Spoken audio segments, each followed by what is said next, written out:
نحمده ونصلي على رسوله الكريم أما بعد সম্মানিত আশিক রাসূলেরা আপনারা আমার সালাম গ্রহণ করুন।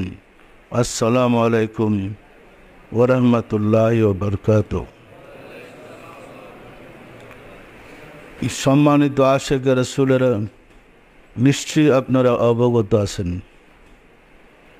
ঈদে মিলাদুন নবী আমাদের সামনে এসে গিয়েছে। এই ঈদে মিলাদুন নবী আমাদের উদযাপন করা, পালন করা প্রয়োজন আছে না নাই? এক সময় আমাদের দেশে ঈদে মিলাদুন নবী শব্দটা ছিল না। ফাতেহায়ে দোহাজ দহম নামে সরকারি ছুটি ছিল। কোনো সংগঠন সিরাতুন নবী পালন করত, মিলাদুন নবী নামটাও ছিল। রাব্বুল আলামিনের অপারদয় আমরা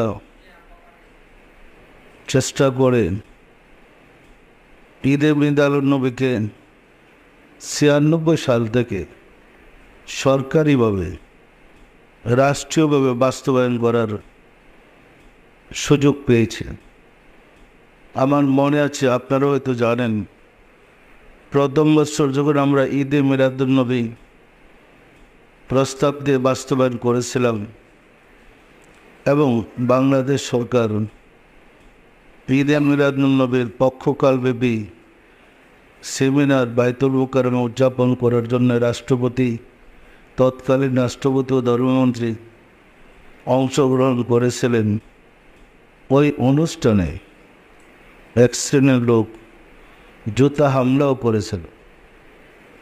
অনুষ্ঠানের মধ্যে জুতা ফিকাফিকি ছোড়াছুড়ি করেছিল, কারণ তাদের চিন্তা চেতনা ছিল জঘন্য বেদাত। রাব্বুল আলামিনের অপার দয়ায় পর্যায়ক্রমে আস্তে আস্তে মানুষের কাছে ঈদে মিলাদুন নবী গ্রহণযোগ্যতা লাভ করছে না করে নাই? আল্লাহ পাকের অপার দয়ায় পর্যায়ক্রমে ঈদে মিলাদুন নবীর একটা সাফল্যতা আমরা বলতে পারি আসছে না আসে নাই? কিছুক্ষণ আগে বাংলাদেশ সরকার কীভাবে ঈদে মিলাদুন নবী উদযাপন করার সিদ্ধান্ত নিয়েছেন এবং ঘোষণা দিয়েছেন, আপনারা অবগত হয়েছেন। সম্মানিত আশিক রাসূলেরা, ইহা কি আল্লাহ এবং আল্লাহর রাসূলের জন্য আমাদের বিজয় নয়? যে দেশে ঈদে মিলাদুন নবীকে শিরিক বেদাত বলা হয়, সেদিকে সর্বস্তরে ঈদে মিলাদুন নবী রাষ্ট্রীয়ভাবে উদযাপন হচ্ছে। ইহা কি আমাদের জন্য চরম বিজয় নয়? সম্মানিত আশিক রাসূলেরা, আমরা চেয়েছিলাম, আমরা তো রাসূলের জন্য একা নই, উম্মতে মুহাম্মদী সবাই তো রাসূলের উম্মত, সবার জন্য তো এই দিনটা আনন্দের দিন, সবাই উদযাপন করুক। রাব্বুল আলামিন দয়া করে সুযোগ করে দিয়েছেন, সবাইকে ঈদে মিলাদুন নবী পালন করার মতো সুযোগ আসছে না আসে নাই? সম্মানিত আশিক রাসূলেরা, আসলে বিধর্মীদের ষড়যন্ত্র চক্রান্তের কারণে আমরা কিন্তু মূল ইসলাম থেকে অনেক দূরে সরে পড়েছি। পর্যায়ক্রমে আমরা চেষ্টা করছি মূল ইসলামটা কী ছিল, আমরা কি হারিয়ে ফেলেছি, চেষ্টা করেছি আবার কি আনা প্রয়োজন। পর্যায়ক্রমে চেষ্টা করতেছি উহাকে মানুষের কাছে তুলে ধরতে। রাব্বুল আলামিনের দয়ায় মানুষও সাদরে উহা গ্রহণ করছে না করে নাই? আমরা ইতিপূর্বে যে ব্যবস্থাগুলো নিয়েছি সরকারিভাবে প্রায় অনেকগুলাই রাষ্ট্রীয়ভাবে গ্রহণযোগ্যতা লাভ করেছে, বাস্তবায়ন হয়েছে। তো আমরা চাই বলের মধ্যে না থেকে আমরা সত্যটা ঠিক করে নিই। এবারে আমাদের ওনারা প্রস্তাব রেখেছিলেন রাসূলের জন্ম মৃত্যু 1 তারিখ নয়, এটা সংশোধন করে ফেলেন। হয়তো একটু ঝামেলা বেজে গেছে, এটা হয় না। আশা করে যে আল্লাহ দয়া করে সুযোগ করে দিলে আস্তে আস্তে এটা ঠিক হয়ে যাবে। একটা ভুল ধর্ম আপনাকে মুক্তি দিতে পারে না, একটা ভুল কাজ করে আপনি উপকৃত হইতে পারেন না। এই যে বিভ্রান্তি ধর্মের মধ্যে ধর্ম না জানার কারণে, আর অবিশ্বাস্য হলেও সত্য, আমাদের দেশে যারা ধর্মে বেশি অক্ষ, ওনারা হয়েছেন ধর্মের বিশেষজ্ঞ। এই বিশেষজ্ঞদের যন্ত্রণায় মানুষ আর সত্যটাকে খুঁজে পাচ্ছে না। সত্য না মিথ্যা বলেন? যেমন আমাদের সমাজে ধারণা দেওয়া হয়েছে দাড়ি, টুপি, জুব্বা, পাগড়ি হলো ধর্ম। আসলে কোনোটাই ধর্ম না। দাড়ি, টুপি, জুব্বা, পাগড়ি, ঢিলাগুলো তো ধর্ম না। ধর্ম তো কলমের ব্যাপার। এই জুব্বা, পাগড়ি, দাড়ি, টুপি তো সব ধর্মের লোকেরই আছে। জুব্বা, পাগড়ি, দাড়ি, টুপি পড়লে কি আর ইমানদার হয়? আমাদের সবচেয়ে পরম পাওয়ার, যাকে সৃষ্টি জগতের শ্রেষ্ঠ মহামানব করে রাব্বুল আলামিন জগতে প্রেরণ করেছেন, আমরা সেই রাহমাতুল আলামিনের উম্মত আর খুশনসিব পেয়েছি। ইহা কি আমাদের পরম ভাগ্য নয়? সেটাকে আমাদের ধরে রাখতে হবে না?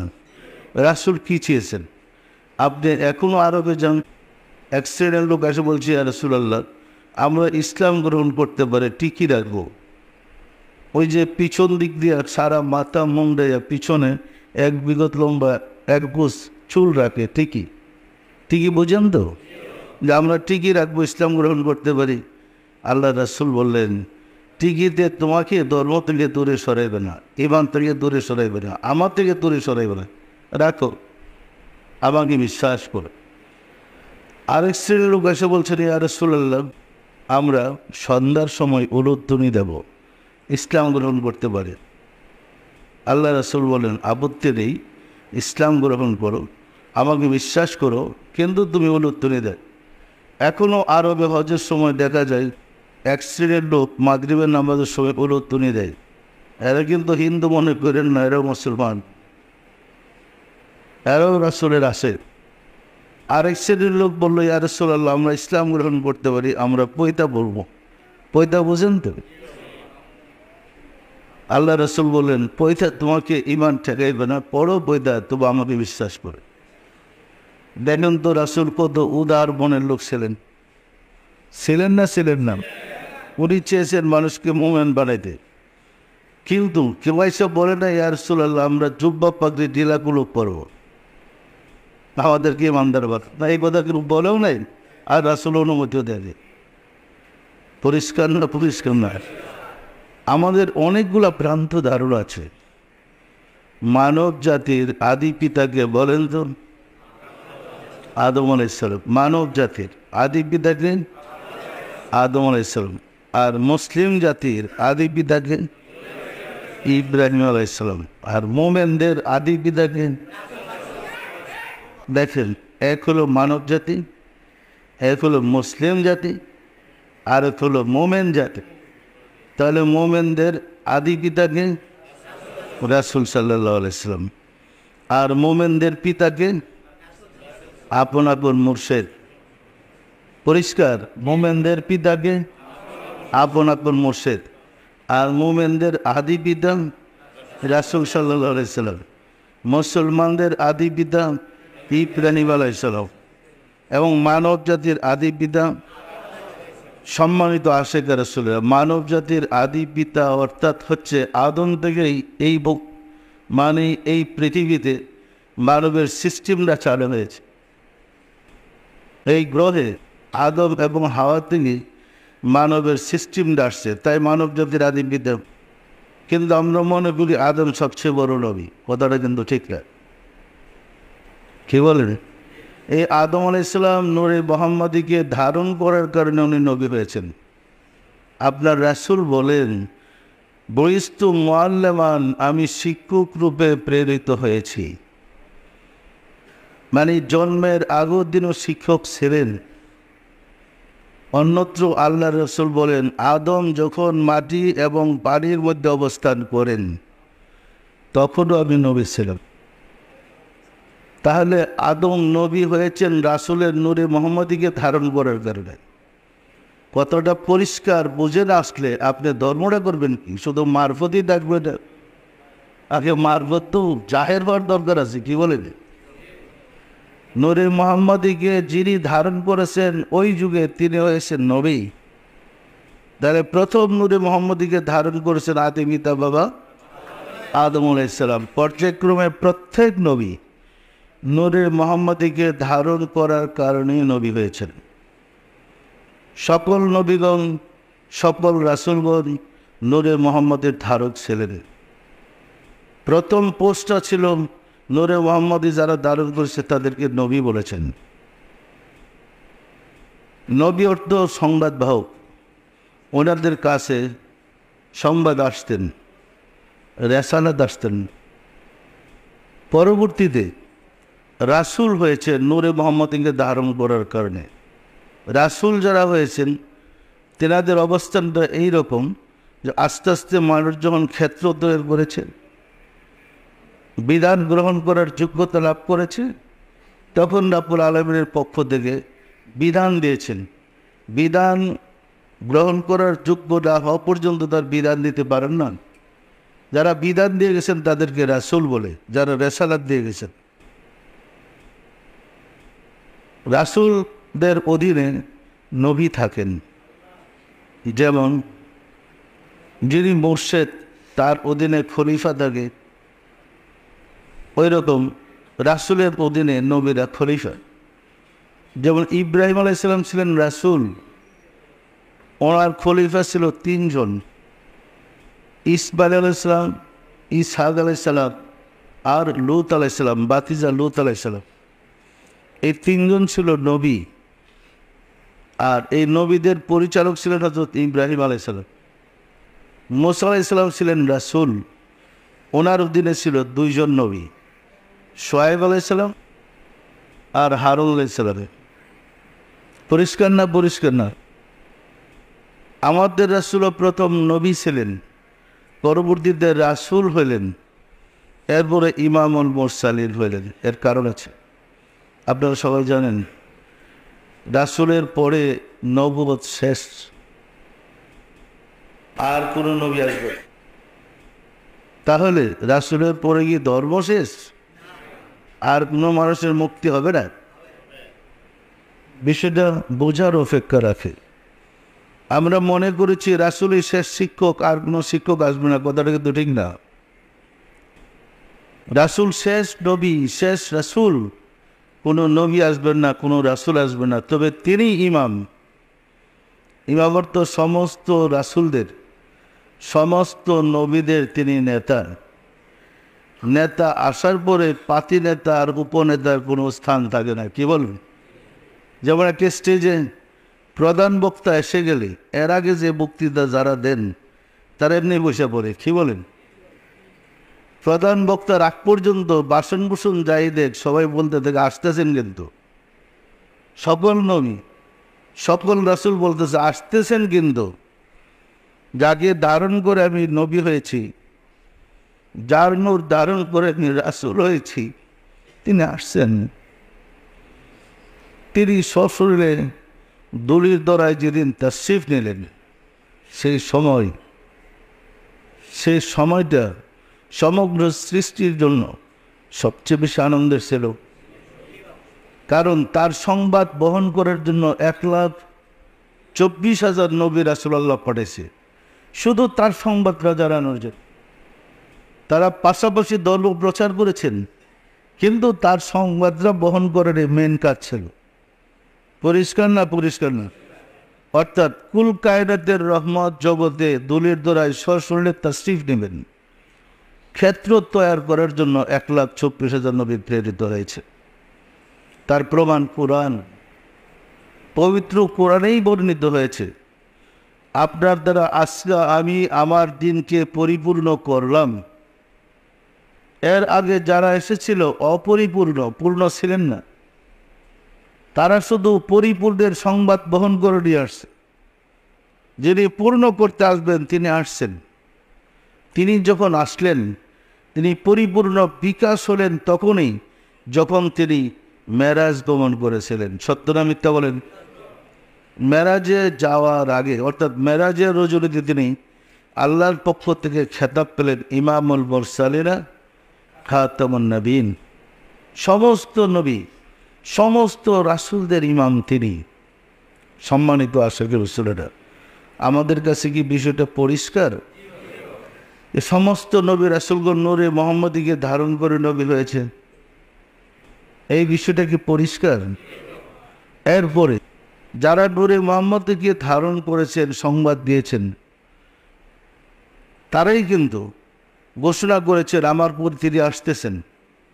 সম্মানিত আশিক রাসূলেরা, রাসূল সাল্লাল্লাহু আলাইহি ওয়াসাল্লাম আবির্ভূত হওয়ার পরে, দলির দ্বারায় তাশরিফ নেওয়ার পরে ইসলাম বা আল্লাহর পরিপূর্ণ রূপটা, অর্থাৎ আল্লাহর দিনের পরিপূর্ণ রূপটা জাহিরিতে প্রকাশিত হয়েছে এবং তিনি খেতাব পেলেন ইমাম। ইমামের দরজা কিন্তু বন্ধ নেই। নবীর দরজা বন্ধ হয়ে গেছে, রাসূলের দরজা বন্ধ হয়ে গেছে, ইমামের দরজা বন্ধ হয়ে নাই। ইমাম আসা কি বন্ধ হয়েছে? হাদিস শরীফে বর্ণিত হয়েছে, মানলাম ইয়ারাফ ইমামা ফাকাত মাতা বাইতাতাল জাহেলিয়া। যে ব্যক্তি তার যুগের ইমামকে চিনতে পারবে না, সে বিপদগামী হয়ে মারা যাবে, তার মৃত্যু অন্ধকারে নিপতিত হবে। তাহলে ইমাম এসেছেন আর যান নাই। আসছে যে ইমাম কিন্তু যাচ্ছে না। ইমাম ছিলেন, আছেন, থাকবেন। পরিষ্কার না? পরিষ্কার না? এই কারণেই নবী আসবে না, রাসূল আসবে না। কি নবী রাসূলদের নেতাই তো আছেন, আর দরকার আছে? আর সংবাদ বাহকের দরকার আছে? যিনি যার সংবাদ বহন করতে আসছিলেন তিনিই তো আছেন। এই কারণে রাসূলকে হায়াতুন নবী বলে। পরিষ্কার না? পরিষ্কার না? রাসূলের পরে আর কোনো নবী আসবেন না, আর কোনো রাসূল আসবেন না। পরিপূর্ণ ইসলাম বিকাশ লাভ করেছেন উনি পর্যায়ক্রমে ইমাম হিসাবে মানুষকে সিরাতুল মুস্তাকিমে টেনে উঠাইয়া নেবেন। তিনি ছিলেন, থাকবেন। তবে স্থূল নয়, তিনি সূক্ষ্মে, তিনি সশরীরে না, সশরীরের ভিতরে। পরিষ্কার না? পরিষ্কার না? নবুয়তের যুগে যেমন নবীদের ভিতরে নূরে মুহাম্মদী ছিল, বেলায়েতের যুগে, বন্ধুত্বের যুগে ওই নূরে মুহাম্মদী আবার আউলিয়াদের ভিতরে ঢুকিয়ে কাজ কিন্তু করতেছেন। এই কারণে রাসূল হায়াতুন নবী, রাসূল এই কারণে সিরাজুম মুনিরা তো নিতে পারে না, প্রজ্বলিত। সম্মানিত আশিক রাসূলেরা, আমি আপনাদেরকে উপমা দিয়া বলেছি যে একটা জ্বালানো বাতি দেখে শত শত নিবানো বাতি জ্বালাইলে ওই নিবানো বাতির আগুন আর চালানো বাতির আগুন এক আগুনে তো, এখন দুইয়ের কোনো স্থান নাই। একটা বাতি শেষ হয়ে গেল, আরেকটা বাতি জ্বালায়, ওটার মধ্যে আলোটা জ্বলছে। এটার থেকে যেটা আলো জ্বালাইছে পরবর্তীতে সেটা জ্বলতেছে। ইমাম হওয়ার পরের থেকে তিনি আর নিচ্ছেন না, কিন্তু তিনি প্রজ্বলিত প্রদীপ। এই কারণে তিনি রাহমাতাল লিল আলামিন, সমগ্র সৃষ্টিতে তিনি বিরাজমান। স্থূল থেকে সূক্ষ্মে মহার সাথে মিলে তিনি মহান হয়ে আলো দিচ্ছেন। পরিষ্কার না? পরিষ্কার না? আমি শুরুতেই বলেছি, আদম আলাইহিস সালাম নবী হয়েছেন নূরে মুহাম্মদী ধারণ করে।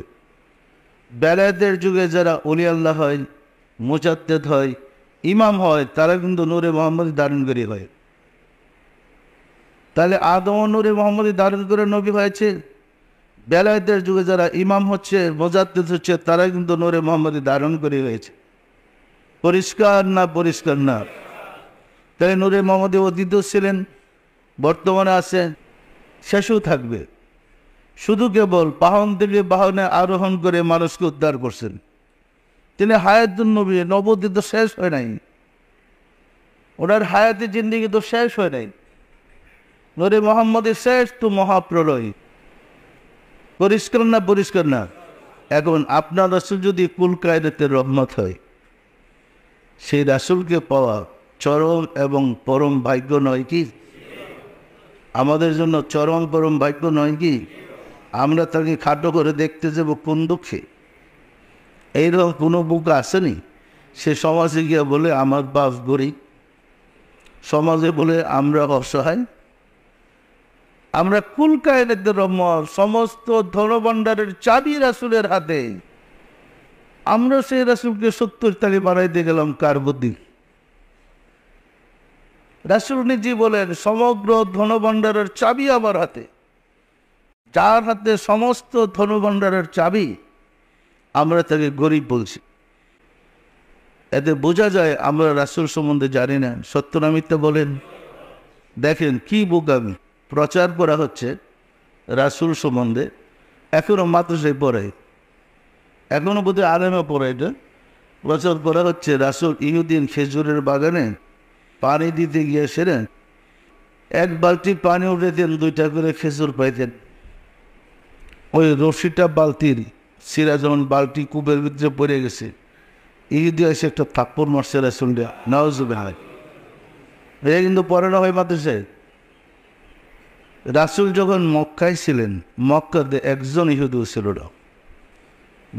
মক্কাতে খ্রিস্টানদের বসবাস ছিল। ইহুদিরা বসবাস করতেন মদিনায়। সম্মানিত আশিকের রাসূলেরা, রাসূল সাল্লাল্লাহু আলাইহি ওয়াসাল্লাম যখন মদিনায় গেলেন, তখন তিনি মদিনার শাসন করতেন। ওনাকে রিসেপশন করার জন্য মদিনাবাসীরা নাচতেছিল, এমনকি খেজুর গাছের উপরে উঠে চিৎকার পাঠতেছিল, ইয়া মুহাম্মদ। সত্য না মিথ্যা বলেন? তার সাথে শত শত সাহাবা, আমি হাজার বললাম না, শত শত সাহাবাও ছিলেন। ছিলেন না? ছিলেন না? এই সাহাবাদেরকে ফেলে, ইসলামিক রাষ্ট্র গঠন করা ফেলে, ধর্ম রেখে উনি কোন ইহুদির বাড়িতে বালতি দিয়ে 2টা খেজুরের বিনিময়ে পানি উঠে গেছিলেন? এটা একটা গাঁজাখুরি মিথ্যা। বিশ্বাস হয় না? হয় না? আমি আপনাদেরকে এই সত্যটা মিথ্যাটা দূর করে সত্যটা জানানোর জন্য রাসূলের জীবনের ব্যবহারের জিনিসগুলোর ছবি না দেখাইছি না? দেখে নাই? আমরা মিলাদ পড়ার সময় বলতাম আব্দুল্লাহর জীর্ণ কুটিরে। জীর্ণ কুটির বলতে খড়কুট আর ঘর বোঝায়। আমি আপনাদেরকে দেখাইছি রাসূল 2তলা বিল্ডিংয়ে জন্ম নিয়েছিলেন। তাহলে অজ্ঞতার কারণে আমরা জীর্ণ কুটির বলেছি। কি বলেন? রাসূল সম্বন্ধে আমাদের ধারণাটা পরিষ্কার ছিল? একদম না। অথচ হযরত ঈসা আলাইহিস সালাম সম্পর্কে মশহুর আছে উনি গরুর গোয়াল গরুর জন্ম নিয়েছে। সত্য না মিথ্যা বলেন? ঈসা আলাইহিস সালাম গরুর ঘরে জন্ম নিয়েছেন, গরুর আথালে জন্ম নিয়েছেন। জানেন এটা? তারপরে তাকে কত উপরে তুলে ধরছে। তার অনুসারীরা বিশ্বের সর্বশ্রেষ্ঠ রহমত ঠেল্লা নিয়ে বানাইছে কি? আর যিনি শাহী প্রাসাদে জন্ম নিলেন, রাজ পরিবারে জন্ম নিলেন, গোপনের কিছুই ছিল না, যার জন্মের সাথে সাথে কাবাগর আল্লাহর নূরের জ্যোতিতে আলোকিত হয়ে গেল, সেই রাসূলকে ঠেল্লা নিয়ে আমরা একদম এমন গরিব বানাইছি, বাতি পায় না, না খেয়ে শেষ পর্যন্ত পেটে পাথর বানছে। কি বলেন? আচ্ছা বলেন তো, পেটে পাথর বানলে কি খিদা মেটে? এই যে ভুল ধর্মের নামে যে আমরা ভুল করতেছি, এটা সংশোধন হওয়ার দরকার না? দরকার না? সম্মানিত আশিকের রাসূলেরা, এটা কে সংশোধন করে দেবে? আমাদেরই সংশোধন করতে হবে। আমাদের জাতির কাছে, মুসলমান ভাইদের কাছে এটা জানাইতে হবে, বুঝাইতে হবে রাসূল কিন্তু গরিব ছিলেন না। ভিক্ষা করবার লাগিয়া ওই শ্রেণীটা, বুঝেন না? যা দিবের হাতে তা যাবে সাথে। মাইকলা 3 রাস্তার মোড়ে বসে ভিক্ষা করে তো মসজিদের লেগে, মাদ্রাসার লেগে। এরা বলতেছে রাসূল গরিব ছিলেন, কারণ রাসূল গরিব থাকলে এদের ভিক্ষা করতে সুবিধা কি? সত্য না মিথ্যা বলে? আসলে রাসূল গরিব ছিলেন? সম্মানিত আশিকের রাসূলেরা, এই রাহমাতুল লিল আলামিনের শুভ জন্মদিন আসছে। এই রাহমাতুল লিল আলামিনের শুভ জন্মদিন আমাদের সবচেয়ে বেশি আনন্দের দিন, কারণ সমস্ত নূর রাসূলের নূর থেকে সৃষ্টি হয়েছে। গাছপাতা, তরুলতা, কুল কায়নাত রাসূলের নূর থেকেই সব সৃষ্টি হয়েছে। পরিষ্কার না? পরিষ্কার না? যেহেতু রাসূলের নূর থেকে সমগ্র সৃষ্টি জগৎ সৃষ্টি, সমগ্র সৃষ্টি কুল্লু শাইইন ইয়ারজিউ ইলা আসলিহি, প্রত্যেক বস্তু তার মূলের দিকে ধাবিত হয়। সমস্ত সৃষ্টি বেকুল ছিল যা থেকে আমরা আসলাম, তিনি কবে আমাদের কাছে আসবেন। সন্তানরা যদি কোথাও একা থাকে, মানে বছরের পর বছর বাচ্চারা যদি একা থাকে, যদি শুনে তার মা বাবা আসতেছে, খুশি না বেজার বলেন তো?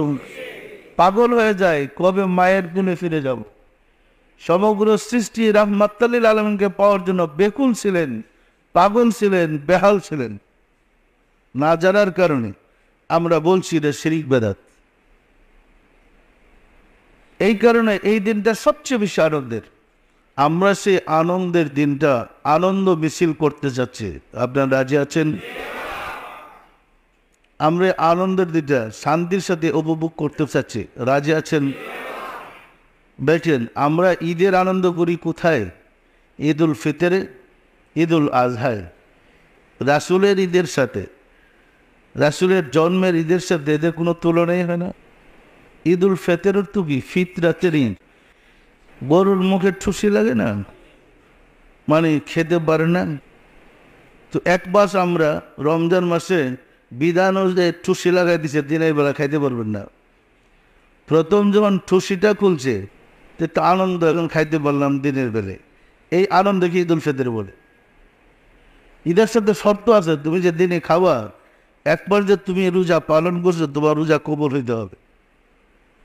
ঈদ উল ফিতরের আনন্দ এটাও। আর ঈদ উল আজহার আনন্দ হইল ইব্রাহিম আলাইহিস সালামের পুত্র ইসমাইলকে কুরবানি দিতেছিলেন। তো আল্লাহ তো হুকুম দিছে প্রিয় পুত্রকে প্রিয় জিনিস কুরবানি দিতে। উনি 100 দুম্বা কুরবানি দিলেন, কবুল হইল না।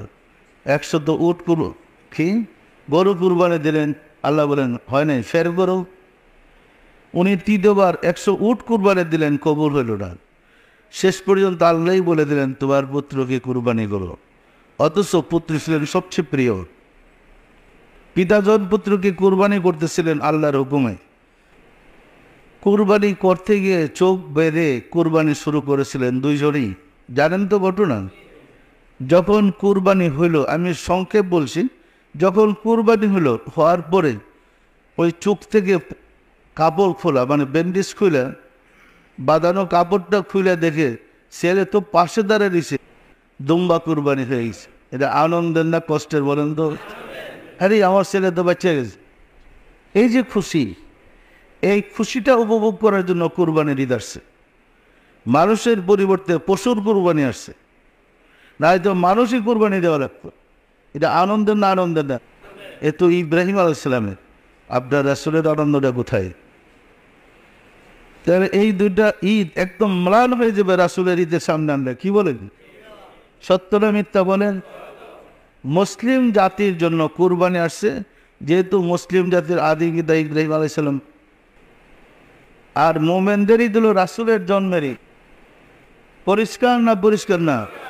সম্মানিত আশিক রাসূলেরা, এই ঈদের আনন্দটা আমরা প্রত্যেকেই যার যার বাড়িতে পালন করতে চাই। আমি আপনাদেরকে পরামর্শ দিচ্ছি, এইভাবে করেন। যেমন 12 রবিউল আউয়াল আমরা সবাই এখানে জমায়েত হব। 11 রবিউল আউয়াল যার যার এলাকায় গরু ছাগল যে যেটা পারেন খরিদ করেন, মুসলমান ভাইদেরকে নিয়ে। আপনি শুধু আশিক রাসূল একা তা নয়, পাড়া প্রতিবেশী সবাইকে নিয়ে গরু জবাই করেন। বলেন রাসূলের জন্মের ঈদ পালন করার জন্য আমরা বাজার থেকে গরু কিনবো। কে কে বাগা নেবেন? 100 টাকার বাগা শরিক হবেন। দেখবেন অনেক লোক শরিক হবে। হবে না? হবে না? 11 তারিখ গরু জবাই করে বাগা জুগা করে প্রস্তুতি যে 12 তারিখ এখানে আসেন। আমাদের এখানে ব্যাপক আকারে ঈদে মিলাদুন্নবী পালন করে সন্ধ্যায় বাড়ি থেকে ঈদের অনুষ্ঠান করেন। সুন্দর হবে না? হবে না? উদ্দেশ্য যে সবার ঘরে একটা সারা জাগো। আমি আপনাদেরকে পরামর্শ দিছি যে আপনারা ছেলে মেয়ে পরিবার বুঝে নতুন জামা কাপড় কিনে দেন, ভালো খাবারের ব্যবস্থা করেন। আপনারাই তো খাবেন, আপনার ছেলে মেয়ে তো নতুন কাপড় পরবে, কিন্তু আপনি আপনি তো সংসারের শেষ না, আপনার পর তো তারা বেঁচে থাকবে। আপনি চলে গেলে ওই 12 রবিউল আউয়াল আসি, রবিউল আউয়াল মাস আসলেই বলতে থাকবে এই নতুন কাপড় কিনো বাচ্চারা, রাসূলের ঈদ আসতেছে। আমরা চাচ্ছি এটা বাস্তবায়ন করতে, সম্ভব না? সম্ভব না। অনেক টাকা লেগে যাবে এটা করতে। রাসূলের মহব্বতে যদি আমরা এই কাজটা করতে পারি, ছেলে মেয়েদের মধ্যে আনন্দ জেনে দিয়ে যেতে পারি, রাসূল খুশি হবেন না বেজার হবেন? জানেন রাসূল কোথায়? রাসূল কিন্তু আমাদের ঈদের পাশে আছেন, আমাদের ভিতরেই রাসূল আছেন। তিনি দেখছেন আমরা কি নিয়তে আনন্দ পালন করছি। পরিষ্কার না? পরিষ্কার না? মহব্বতের সঙ্গে আমরা আনন্দ উৎসবটা করতে চাই। রাজি আছেন আপনারা? গত বছর ঈদে মিলাদুন্নবী উদযাপন করতে গিয়ে আমি আপনাদের যাদেরকে আমাদের বিভিন্ন অনুষ্ঠানে এই 20টা বিভাগের সেবকদেরকে যে দায়িত্ব দিয়েছিলাম, ঈদে মিলাদুন্নবীর অনুষ্ঠানে আপনারা কি দায়িত্ব পালন করতে রাজি আছেন?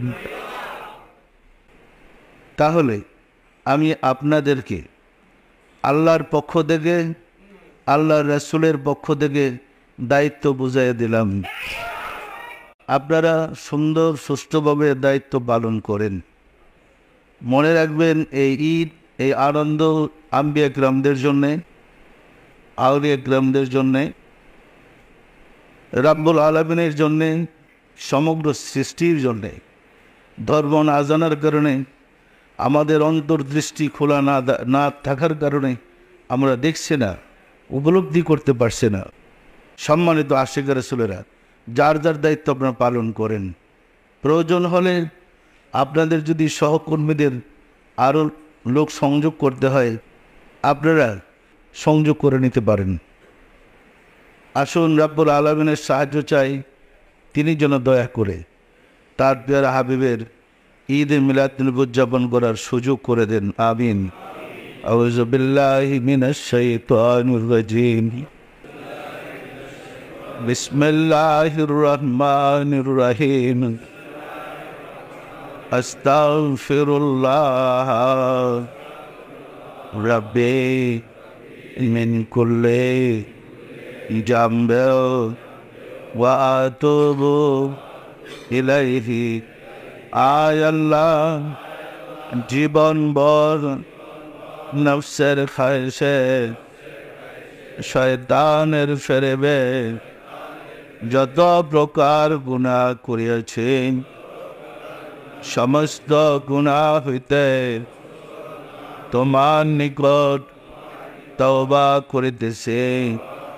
আয় আল্লাহ, দয়া করিয়া আমার তওবা কবুল করো, আমার গুনাহ মাফ করো। লা ইলাহা ইল্লাল্লাহ মুহাম্মাদুর রাসূলুল্লাহ। সবাই দিলের হাত উঠে বলেন আল্লাহুম্মা আমিন। ওগো দয়াল মাওলা, দয়াল খুদা, অদম কাঙ্গাল ভিক্ষুকেরা পবিত্র জুমার দিনে জুমার নামাজ পড়লাম। তোমার প্যারা হাবিবের শুভ জন্মদিন স্মরণে আশিক রাসূল সম্মেলন উদযাপন করার জন্যে আশিক রাসূলদের সেবকদেরকে দায়িত্ব বিতরণ করে দিলাম। মাওলা গো, মিলাদ শরীফ পড়লাম, তওবা করে তোমার শাহী দরবারে জোরহাত করে মাফ চাই। জীবনে যত ভুল বেয়াদবি করেছি, দয়া করে মাফ করে দাও, মাফ করে দাও রে মওলা। আমাদের ভুল বেয়াদবিকে মাফ করে দাও, আমাদের ইবাদত সমূহ কবুল করে নাও। এর ফজিলত পৌঁছে দাও তাজদার মদিনা সরকার দো আলম হযরত মুহাম্মদ মুস্তাফা আহমদ মুস্তাফা সাল্লাল্লাহু আলাইহি ওয়াসাল্লামের হুজুরে সওয়াব নজর পৌঁছাও। রাসূল পাক সাল্লাল্লাহু আলাইহি ওয়াসাল্লামের সম্মানিত পিতামাতা, দাদা দাদি, নানা নানি, আল আওলাদ, আল আসহাব, আজওয়াজ মুতাহিরিন, আহল বাইতিন, খুলাফায়ে রাশিদিনদের পাকের হুজুরে সওয়াব নজর পসাও খাতুনে জান্নাত মা ফাতেমা রাদিয়াল্লাহু তাআলা আনহা, সাইয়েদনা হযরত ইমাম হাসান, সাইয়েদনা হযরত ইমাম হুসাইন রাদিয়াল্লাহু তাআলা আনহুমা, যাহারা দিন ইসলামের জন্য কারবালার প্রান্তরে শাহাদাত বরণ করে গেল রে মাওলা, দয়া করে তাদের আরওয়াহ পাকের হুজুরে সওয়াব নজর পৌঁছাও। বাবা আদম আলাইহিস সালাতু ওয়াস সালাম হইতে রাসূল সাল্লাল্লাহু আলাইহি ওয়াসাল্লাম পর্যন্ত যত আম্বিয়া আলাইহিস সালাতু ওয়াস সালাম দারুল বাকয়ে তাশরিফ নিয়েছেন, তাদের আরওয়াহ পাকের হুজুরে সওয়াব নজর পৌঁছাও। সওয়াব নজর পৌঁছাও মাওলা। আমার মুর্শিদ পিরানে পীর দস্তগীর সুলতানুল মাশায়েখ সুলতান ইয়া মুজাদ্দাদ ইয়া তরিকার ইমাম শাহ চন্দ্রপুরী রহমাতুল্লাহ আলাইহি হুজুরে, তার সহধর্মণি হযরত বড় মা রহমাতুল্লাহ আলাইহি হুজুরে সওয়াব নজর পৌঁছাও মাওলা।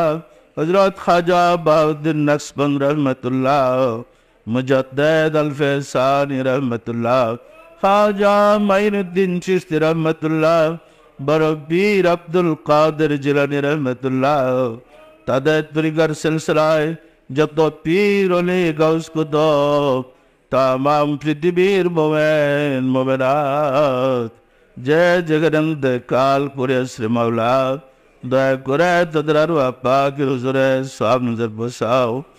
আমরা ভিক্ষুকেরা যারা তোমার শাহী দরবারে হাত উঠাইলাম, আমাদের আপন আপন গর্ব ধরণী মা জননী, জন্মদাতা পিতা, যাদের সেলাই বিশ্ব জান দেখতে পেলাম, তোমার শাহী দরবারে হাত উঠাইবার নসিব হইল। যারা ইন্তেকাল করেছে মাওলা, দয়া করে তাদের আরওয়াহ পাকের হুজুরে সওয়াব নজর পৌঁছাও। আর যারা জগতের বুকে বেঁচে আছে, তাদেরকে তোমার রহমতের চাদর দিয়ে ঢেকে রাখো।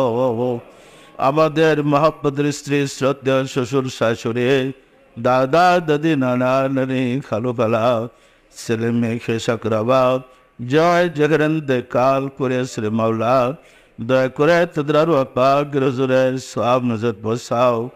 মাওলা গো, ওগো দেন মাওলা, দেন খুদা, আমরা তো নিয়ত করেছি তোমার প্যারা হাবিবের শুভ জন্মদিনে ঈদে মিলাদুন নবী সাল্লাল্লাহু আলাইহি ওয়াসাল্লাম আনন্দ মিছিল এবং উদযাপন করার জন্য তুমি দয়া করে তোমার হাবিবদেরকে নিয়ে আমাদের সাথে দেখে সুন্দরভাবে উদযাপন করার ব্যবস্থা করে দাও।